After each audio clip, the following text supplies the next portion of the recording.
I'm already a millionaire in my mind. I don't see it yet, but I believe it now. In the same way a seed is called by its finished form, I'm accepting my divine inheritance as a child of God. I'm meant to have life and have it more abundantly. My treasure on earth shall correspond directly to the treasure in the heaven of my mind. Abundance is my birthright. Ashe, amen, and so it is. My name is Julian Gordon, and I'm author of Rich and Righteous: Spiritual Secrets to Mastering Money, Manifestation, and Your Mind. After becoming a multimillionaire through real estate investing, I was moved by God at the beginning of the pandemic to share my money mindset that allowed me to quit my job in January of 2009 at the bottom of the last recession and achieve full financial freedom. I own my mental real estate before I own any physical real estate.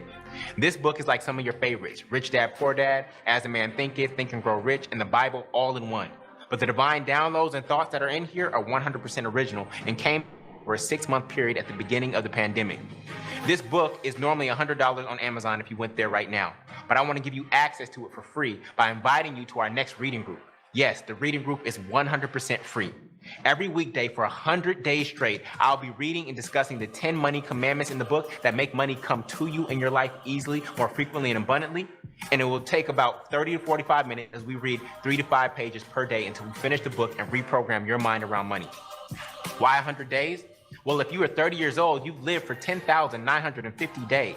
And we have to deprogram and reprogram the negative, scarcity-based money mindset society has taught you. And I believe I can do that in just 1% of the time in about 100 days.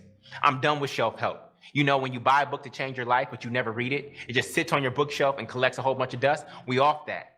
When is the last time you had an author actually read their book to you out loud because they cared about you getting the information in your soul? I'm not just here to get this book in your hands. More importantly, I want to get it in your head and your heart, because that's where the real transformation occurs, in the conscious and the subconscious mind. As scripture says, be ye transformed by the renewing of your mind. This is not the type of book that you just read once. To renew the subconscious mind requires repetition over and over and over. So if you joined us last time, I encourage you to join us again. I myself have read this book over 10 times already. So click the link to join our next reading group, and when you sign up, I'm going to give you the first 2 chapters of the book for absolutely free on what is money and abundance is your birthright, so that you can start your journey to a more abundant life today.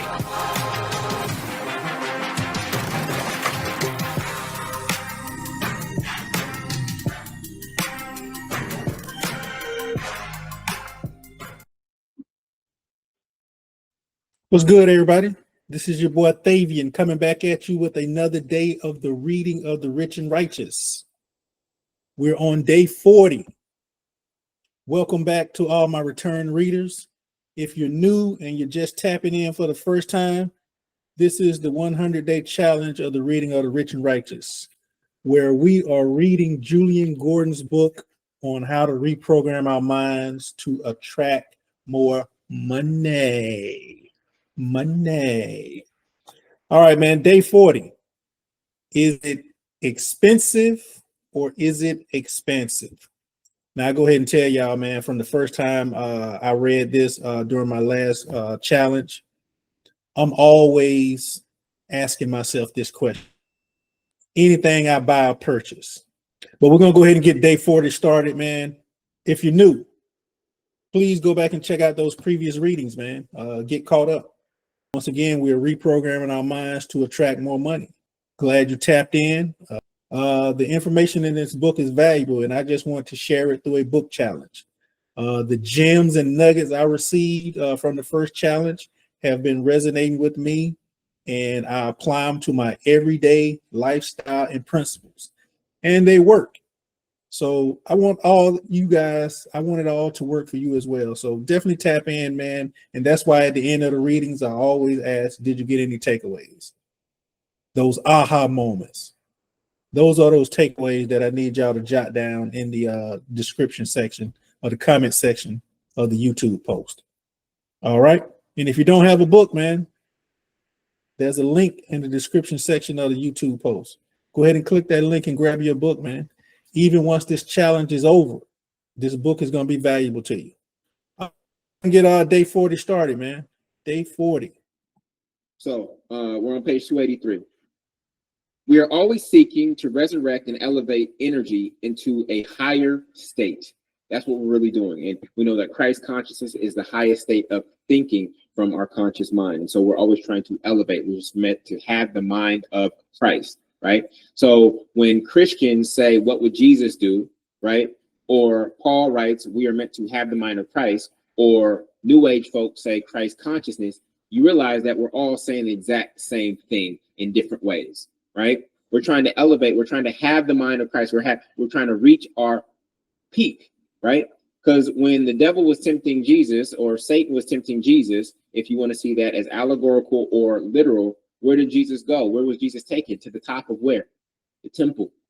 Jesus was taken to the top of the temple. That was Christ consciousness. That was the highest level. And when you operate from that level, you're all that is yours. So now, even if something tempts you to say you can have this, you actually recognize that I already have this. What do you mean I can have this? You trying to give me something that is already mine? My father, mother, God, who art in heaven, has already given this to me. I'm already a steward of this as a direct source or lineage of the one source. I'm a resource for the source. So how are you going to give me something that is already mine? How are you going to give me something that is already mine? So when you have people who try to hold you, say, you won't be successful unless you do this with me, or you think about this in the music industry or movie industry, you got to do this with me in order for me to put you here. There's nobody in your way, family. There's no individual human being that stands in your way. When I conclude that you be God to yourself, that you, right, are God in your life. You are first cause in your life. There's no individual institution or situation outside of yourself that controls your destiny more than you do, right? And so you can't give me something that I already have. You can't give me something that I already have, okay? So we are always seeking to resurrect and elevate energy to a higher state. The reason we spend money, right, is because we don't really want it. The reason we spend this, right, and we know when we spend money, we what? We end money. The reason we spend money is because we really don't want this. We want to convert this into a higher state or experience, right? So you may spend this at a restaurant because you want the experience of that food, and that is more valuable to you than you having this $100 in your pocket or in a bank account, okay? So this is why we spend money, right? We seek it because of what we believe the money can get us. Cash is the world's lowest yielding asset, but it is the most liquid. So the reason we value cash, again, is because of its liquidity. It can be easily converted into other experiences, right? This is the primary reason we value it. The man in the scripture above gave all that he had accumulated, which was his material wealth, to buy the treasure hidden in the field. So what is this treasure? The true treasure is wealth consciousness. The true treasure is wealth consciousness. And the field is a quantum field where all things are possible, right? So when people debate about whether they should buy this book for $100, do you want $100? You want me to give you $100? And I've actually done this. I went to Atlantic Station and I tested this out with quite a few people. I said, do you want this 100 strangers? Do you want this $100, or do you want this book that will teach you how to manifest and create $100 on demand through the power of your mind, right? It goes back to the old, I think it's called an adage or metaphor of you give a man a fish, he'll eat for a day, right? Teach a man a fish, he'll eat forever, right?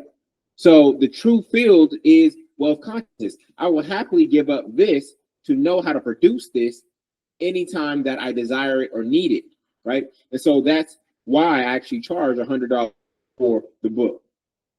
Okay, so the true treasure is wealth consciousness. Regardless of what your bank account looks like, the most valuable thing is knowing that you have wealth consciousness. As Jay-Z said, put me anywhere on God's green earth and I'll triple my worth. Take away my $1 billion and put me anywhere on God's green earth, in my awareness of who I am and my wealth consciousness will be able to recreate and reproduce that which you see me have today, right? So the true treasure is wealth consciousness, and the field is the quantum field where I know that all things are possible despite what I see with my 5 senses. The man above, he perceived wealth consciousness or mental wealth as more valuable than material wealth. That's why he sold all that he had. If you want to elevate to the next level in your life, you have to sell and release all that you have to get there. You have to sell and release all that you have that may be weighing you down and binding you to get to that next level. Some of you want to take all the things that you have with you to the next level. But the number one thing that you have to release is your old, more dense self. Your old self is the first thing that has to die. So when we talk about crucifixion, you go through many crucifixions in your life where you have to die to yourself in order to elevate, right?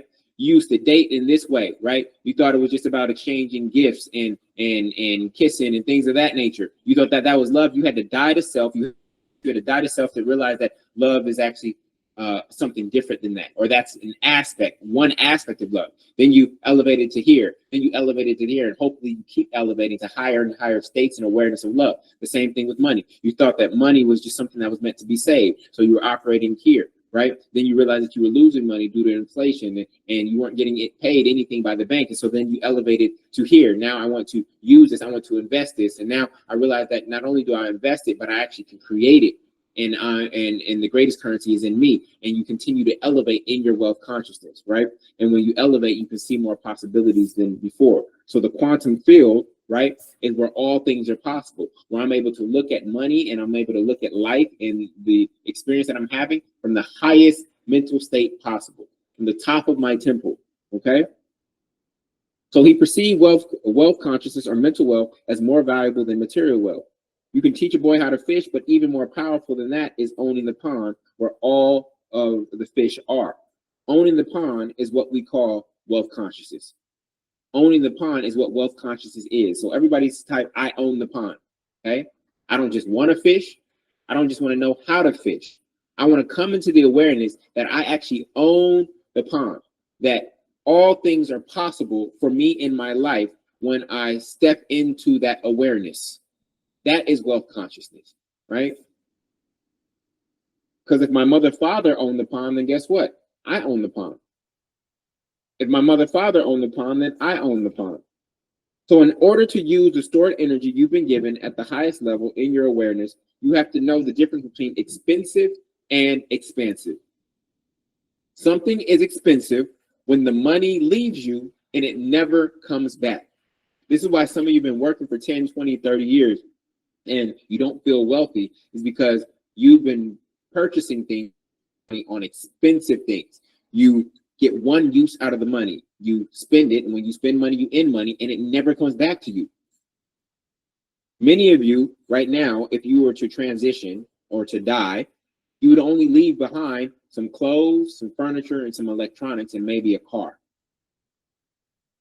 Right? Now you got multiple uses out of those things, right? But the money, you only got one use of. You worked hard for it. You used the greatest currency, which is the energy and breath in your body, right? You used the greatest currency to acquire this currency to buy something that you got multiple uses of the thing that you bought, right? But you only got one use of the money that bought it. We want to figure out how to get multiple uses. If I'm going to trade my time and energy and my breath in my body for money, I want to make sure that I get multiple uses out of this money, okay? So something is expensive when the money leaves you and never comes back. It has a short shelf life. It has a momentary value and depletes your bank account instantly. This is why we should spend, right? SP-END, as little money as possible. We want to use money. Okay, there's a difference between spending money and using money. We want to use money as much as possible, but we want to spend money as little as possible. So everybody type SP-END. SP-END. I want you to see the suffix is end. Okay. I want you to see that the suffix is end. Okay. But we want to use money as much as possible. Right? It's not meant to just sit in a savings account, but we want to spend money, want to spend it as little as possible. Okay? Cool. So something is expansive when the money leaves, right? It leaves, you release it. In God I trust, I release the money. And then guess what? It comes back with more friends. Benjamin goes and finds Lincoln, Hamilton, right? and they come back to me. So this is when something is expansive, when I'm releasing this money, knowing that it's going to come back with more friends. What did Puff Daddy say? You tell your friends, get with my friends, and we can be friends, right? You know, I'm going to recontextualize and spiritualize all these songs that we've been listening to for years. You tell your friends, get with my friends, and we can be friends. So Benjamin, you go tell your friends, get with my friends, and we can be friends, all right? Okay, so it has a long-term monetary value, though it may feel like it is depleting you in the short term without instant gratification. So in the short term, you feel like you're losing money, that it's going somewhere. You no longer have control or possession of it, right? But in the long term, you know that because of what you put it into, that it's going to reap and come back. And the only way you reap is by doing what? The only way you reap anything is by sowing. You have to sow something. You have to sow something. And so if you've sown into fertile soil, right, then you know that over time, then that whatever you sowed into is going to bear fruit. Okay.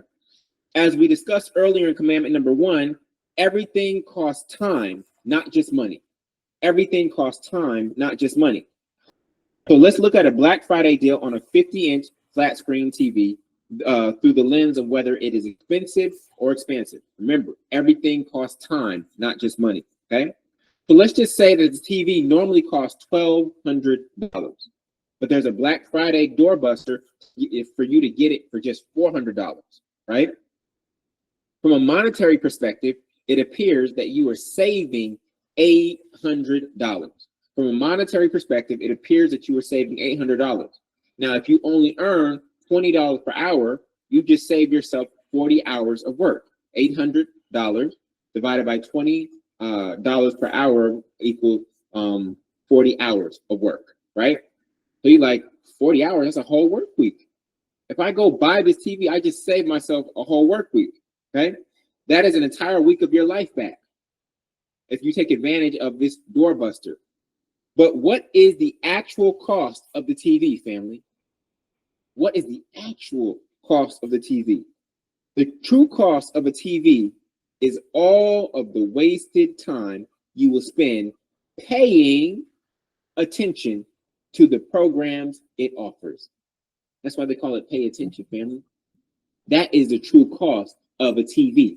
So you thought you were winning, you thought you were up because you got $800 off on this TV. No, the true cost is going to be what comes after you purchase the TV, okay? Same thing, you eat unhealthy. You thought you were saving by eating off McDonald's $1 menu, but the true cost is going to be the health issues that you have as a result of eating that kind of food over a consistent period of time, right? So we have to look at the true cost.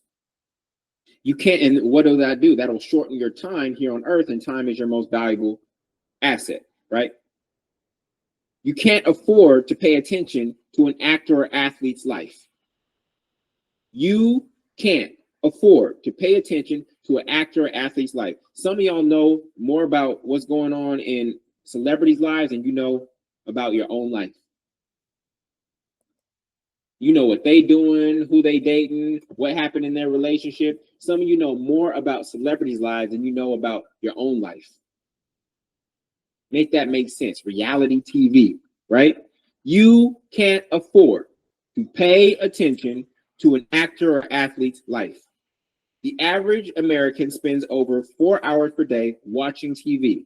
Okay, now that may not be you, that's just the average. Okay, that's 1,460 hours per year, while the 40-hour work week totals up to 2,000 hours per year.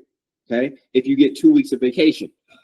If you spent that time, that 1,460 hours, figuring out how you could make at least another $40 per hour outside of your job doing online business, you could have earned an additional $58,000. 1,460 hours times $40 per hour over the course of a year is $58,400. And if you were able to think beyond the hourly mindset, $100,000 per year is only $274 more per day.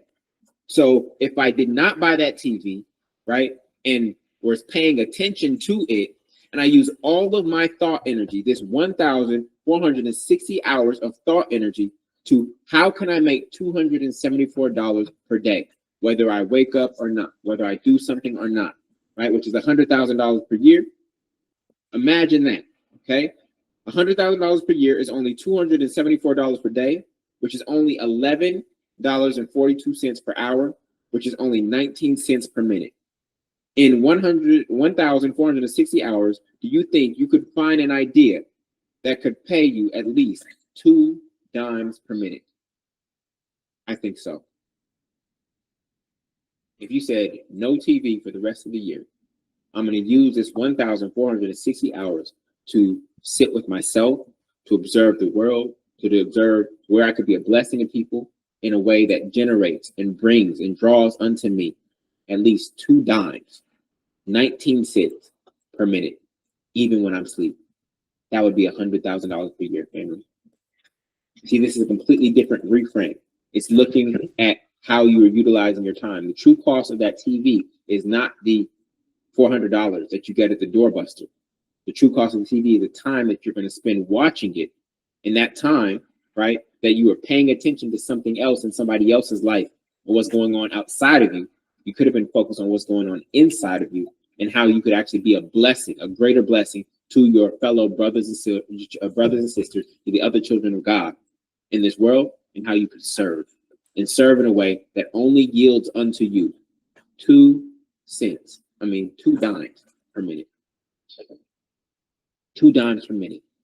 I think over the course of 1,460 hours, you could come up with an idea, not only come up with it, but actually build a solution, a solution, and execute an idea that draws unto you 2 dimes per minute.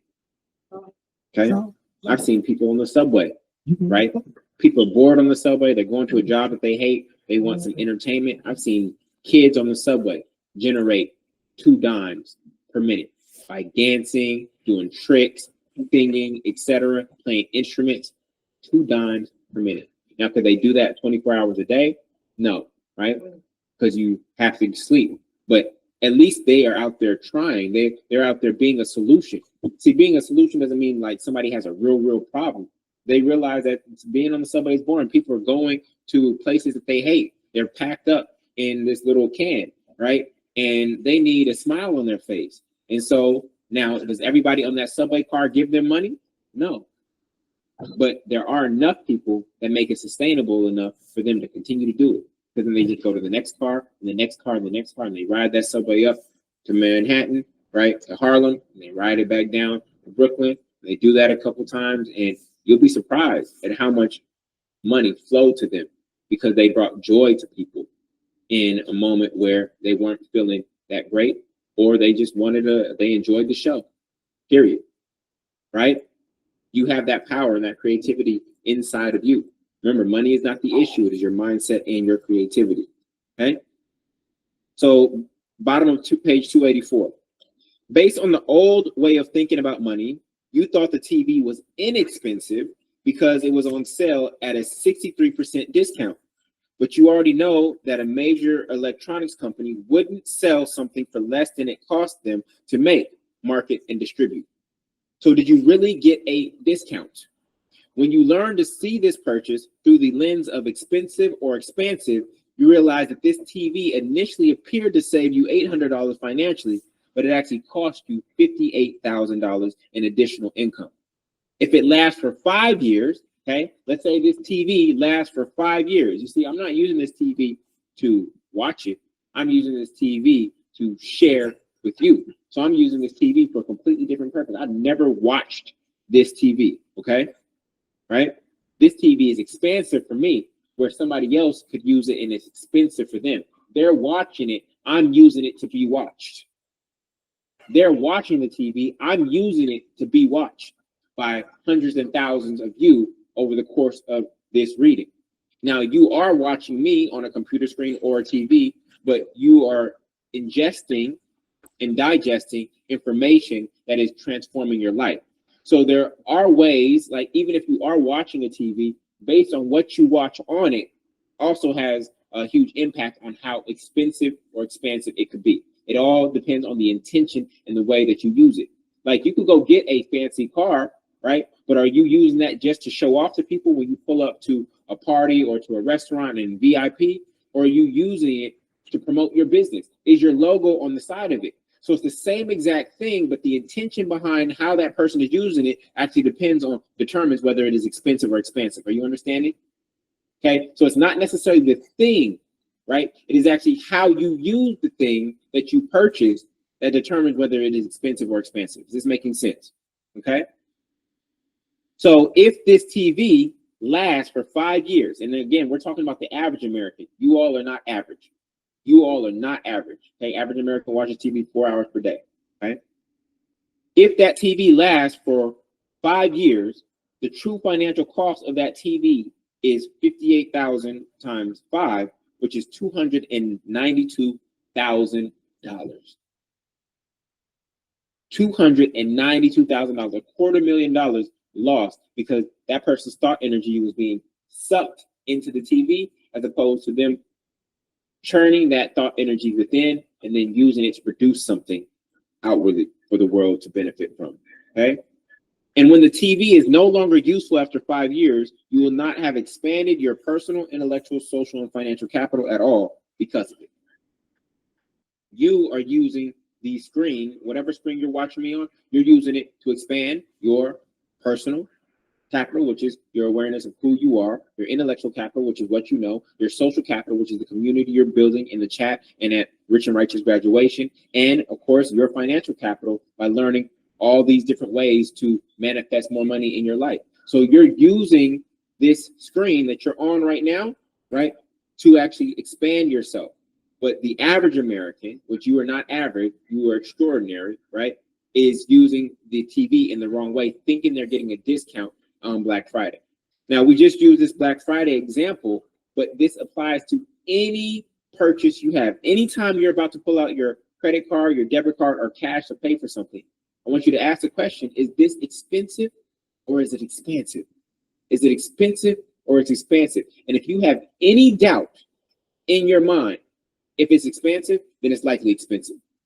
If you have any doubt in your mind, I don't know about this, Julian, I can't really make an argument or I can't really see the logic behind this being expansive in my life, then it's likely expensive. And it's going to cost you. It's not only going to cost you that financial amount in the moment, but there's likely going to be additional cost to it afterwards, okay? This is why I don't watch TV much. I watch one show at a time, and I might follow one team during the NBA postseason. That is it. No watching power if you have no power in your life. No watching the show Power if you have no power in your life. No watching Breaking Bad if you keep catching bad breaks. No watching Scrubs if you are a scrub. All right? No watching Insecure if you have no financial insecurity. No watching the NBA when you could be getting your MBA online for free via YouTube University or participating in Read Rich and Righteous. So we have to recontextualize how we see these things that we're purchasing, and we have to ask, are they expensive or are they expensive? Has your time and money gone to expensive things, right, that you perceive were inexpensive or expensive? Has your time and money gone to actually expensive things that you initially perceived as being inexpensive or expensive? The bigger the TV, they say, the smaller the bank. The bigger the TV, the smaller the bank. Many of the things you thought were inexpensive have actually cost you a lot of time and money. And no, that's why they say nothing's really for free, right? Like timeshares, that's one of the greatest traps. Timeshares, they say, oh yeah, come to this meeting and we'll give you 2 nights free at the Marriott and such. And you go into that meeting and they won't let you leave until you've seen the entire presentation, etc. And then so many people end up, I still don't understand how so many people end up getting sucked into that timeshare thing, right? And now they're trapped in a timeshare and they can't get out and it's affecting their credit, this and that, all because of perceived 2 free nights at a hotel. How many of y'all got caught up in some timeshare meeting before? When you understand sales psychology and things of that nature, you just laugh when you're in there. right? And you're like, y'all are wasting my time. Let me out of this prison. But it catches a lot of people. That's why they keep doing it, right? Because they perceive something as being inexpensive or free, and it actually costs them on the back end. Okay, so many of the things you thought were inexpensive have actually cost you a lot of time and money. And not purchasing, listen to this, okay? The other way around, and not purchasing many of the things you thought were expensive, but were really expansive, have cost you a lot of time and money that you could have had to. Okay? So anytime you have a financial decision to make, ask yourself, does this feel expensive or expansive? And when your answer is expensive, and when your answer is expensive, remind yourself that this is a cause, not a cost.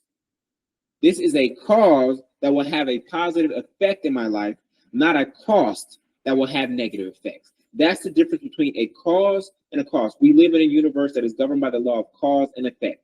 So when something is perceived as expensive, right? Remind yourself, or expensive. When something is perceived as expensive, it will have a cost, which is negative effects. When it is actually expansive, it will be a cause that has positive effects. Okay? Every cause has effects. So that's the difference between a cost and a cause. A cost and a cause. A cost is expensive. A cause is expensive. All right?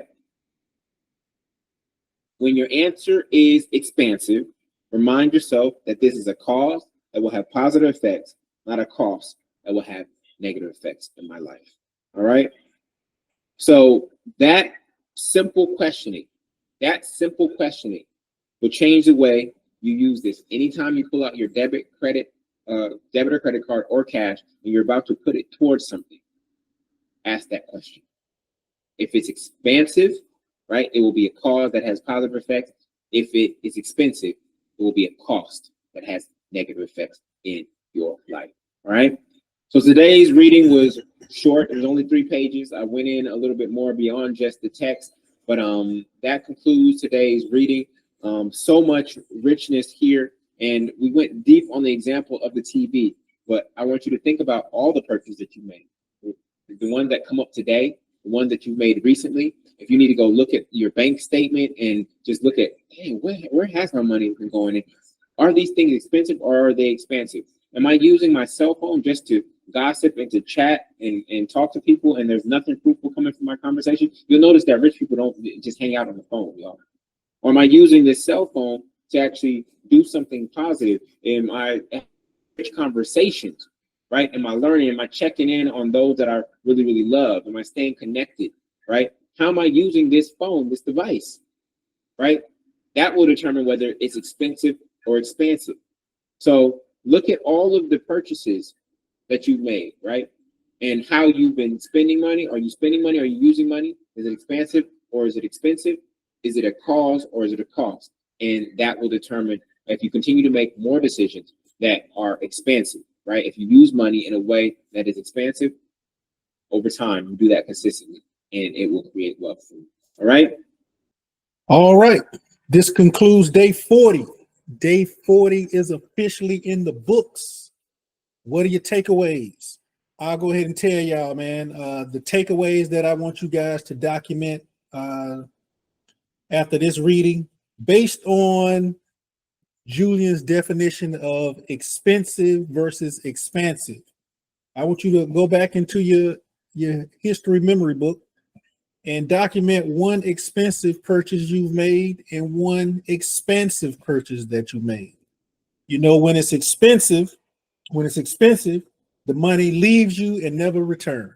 When it is expensive, the money leaves you, but it comes back with friends, i.e. money babies, some type of equity, money baby. So when the money leaves you and never returns, it is expensive. It is an expensive purchase. If it is an expensive purchase, the money leaves you, but it does come back to you with friends, meaning money babies. So for your takeaways, one expensive purchase, one expensive purchase. Let us know in the comments. I have quite a few of those.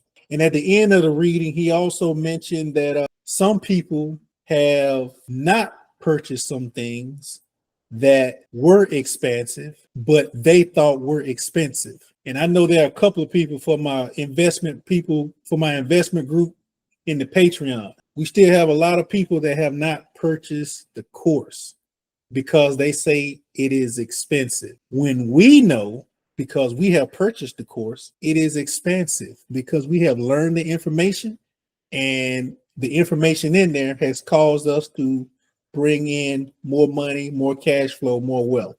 So sometimes things that we think are expensive are really expensive, but we didn't execute on buying the expensive item because in our mind it was expensive at the time. Once again, man, day 40 is officially in the books.